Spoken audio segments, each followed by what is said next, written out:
Well, Sumit, thank you so much for helping my project. Could you say a little bit about yourself? Thank you so much, Nathan. So, about myself, I'm a chartered accountant by profession. I come from a very small town back in India. I did my studies there, and then in 2018 is when I moved to the US, and have been part of HP. That's where I work for, so like for the past 8 years, but pretty much been a geek accountant. That's awesome. I was in the Boston airport, I think two Sundays ago, and somebody noticed my space shirt, and they're like, "Hey, do you work in the space industry?" And I was like, "Yes." He's like, "I work at SpaceX. I'm an accountant at SpaceX," and it's just kind of interesting hearing like the merging of accounting and space together. Yeah, I think it's as I said, like rockets flying, up in the air, and then there's so many transformations which are happening between the industries, and the kind of rapid pace at which things are happening, especially with AI coming in. That's like the from from executional standpoint, we would say that's the rocket speed at which the things are happening. Indeed, and you mentioned AI. I tend to think of our interaction with AI is similar to like managers' interactions with like employees. They just come up with like the general idea, and then you have like Chat GPT like finishes it off and creates, and then you're like, that's not quite right. Could you make it like this? And it gives it another try. Yeah, so in terms of your simulations and the things that happen, for your any kind of programs that you run, is it something that you've seen transformationally, like heavily being used now to kind of get, various scenarios, probabilities of what may happen if, certain things go in this direction or that direction? Yeah.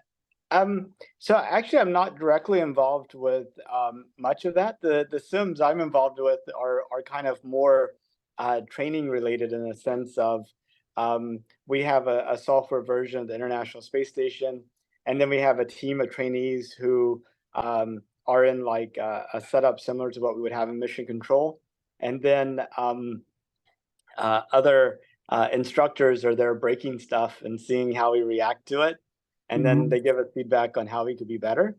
But the simulation that you're talking about, we do have groups that do things like that. Like one of my group's concerns is with the solar panels, and whenever we have like vehicles that dock to the International Space Station, they're sending out jets of gas to control uh,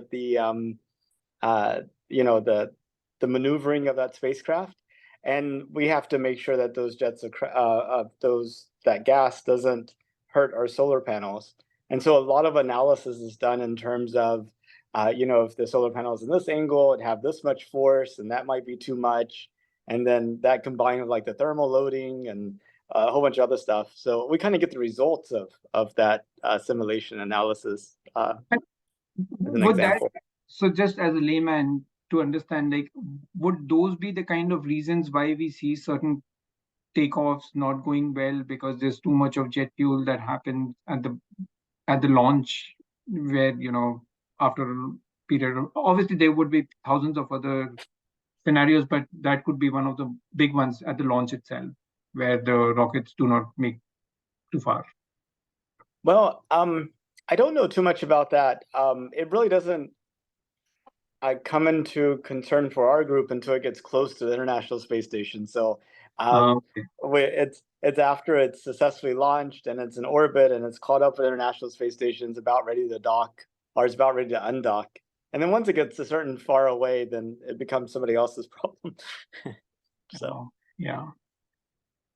No, I think it's probably our generation may towards the end of the horizon will go to see what's happening, but our children definitely are going to be either travelers to different parts in space and kind of exploring what's happening there, because as it becomes more um, more and more countries and companies start doing it. They already, you have Blue Origin, SpaceX. Similarly, if Virgin Atlantic has their own space tours that they've started to do, I think once it all starts to happen, then the space tourism is going to be something that we hear a lot about. Is going to be the next thing that might happen.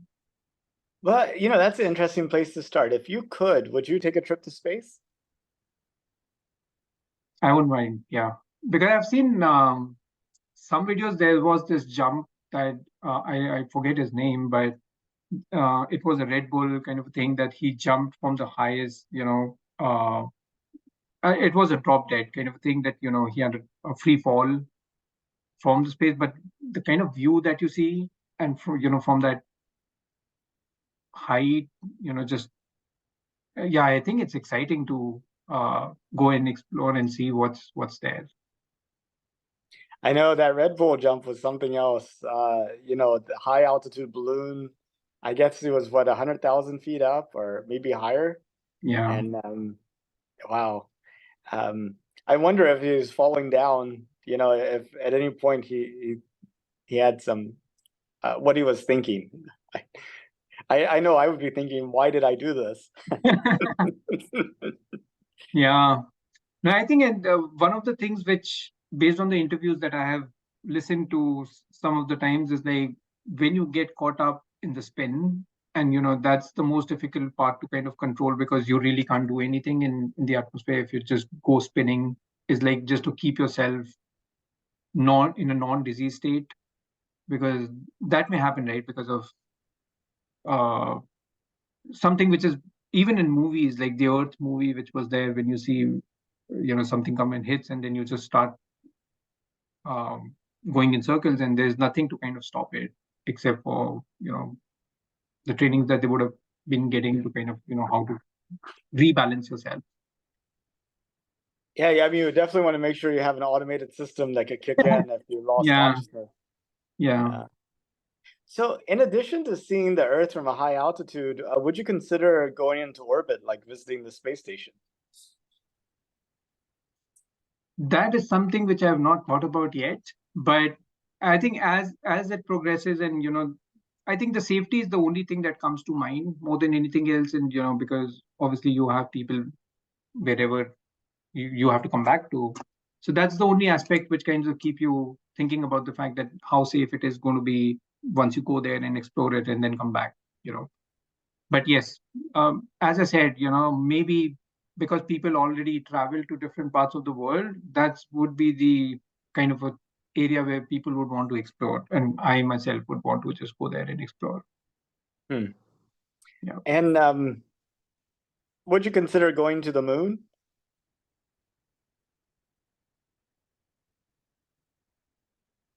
Yeah, if it's uh yeah, if I'm going to the space, why not to the moon? At least I have a landing spot and just go there and just feel the same thing what Neil Armstrong and everybody as well. So just be part of history again. Not many people are going to go there. Yeah, no, it's that would be amazing. Talking about people going there, the last time we had people actually on the moon was 1971, and I was wondering if you knew about NASA planning to send astronauts back to the moon. I have read some articles about it that in at the end like six, if I'm not wrong, would be the first batch of people that would be sent, or it's like just one on one. I'm not very familiar with the numbers, but yes, there have been some articles that I've read. And what do you think about that? Spending money to send people to the moon? I, I think it's a good thing because at the end of the day, you have the capability and the advancement to kind of do that because as we people have the tendency to kind of explore. Now if you look back at Star Trek movies or all those kind of things, so the visions have already been there that everything is going to be like flying around and all of that. So it's just part of that exploration and what's there and why not there and all of that. So I think the what and the why helps people kind of just go and see, and I think that may be very transformational. As one of the things which people have been talking about is the reach and because it's so close and you can actually do it um, from other standards. Yeah, I think it's a good exploration to kind of just understand what's around you. And I was wondering where you think it might all lead to. If you were to fast forward to like 200 years in the future, do you see a future where we have humans living on other planets, or do you think we're still just doing these short trips? I think it's going to be living in the other planets.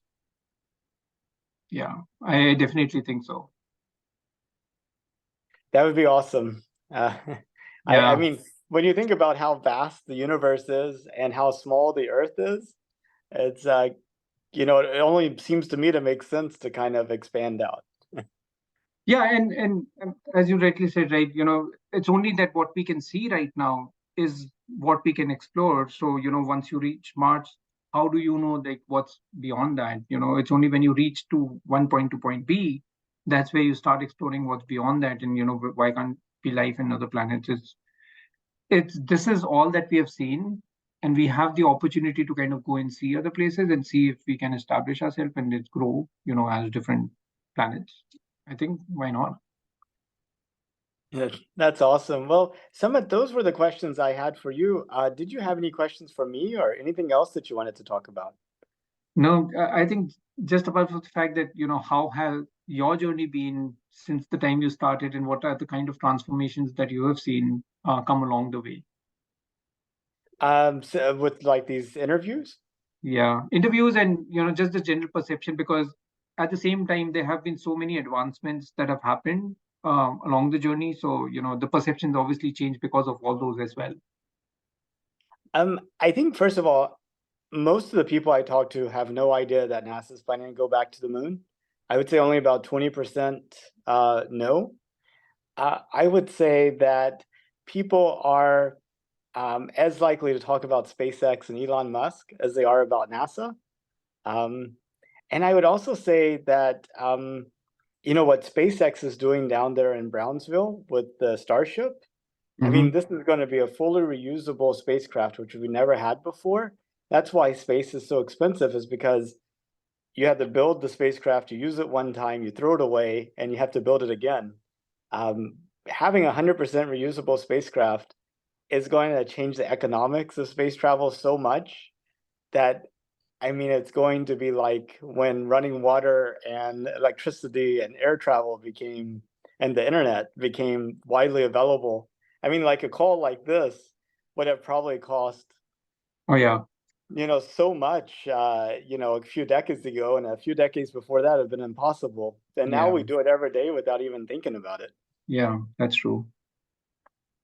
So I think I think once Starship gets flying, you'll be able to go from one side of the world to the other in 30 minutes. You'll um, Average middle class people will be able to take trips to orbit, and a regular family could set aside, money, and in a lifetime be able to make it to the moon and back. I think so. I think it's going to happen a lot quicker than we can imagine. Yeah. I feel the same, because how the technology is advancing at the pace at which, people are getting to the root cause of what led to things, and what are the kind of alternatives available to make it work. They're much faster as compared to what we used to do back then. So, and internet definitely is the big help in that, Yeah, I know. To bridging learn the something gap in for one people. part.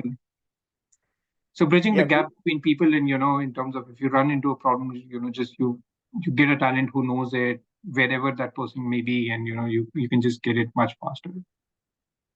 yeah, it's pretty amazing.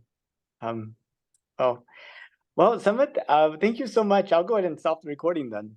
All right, thank you so much.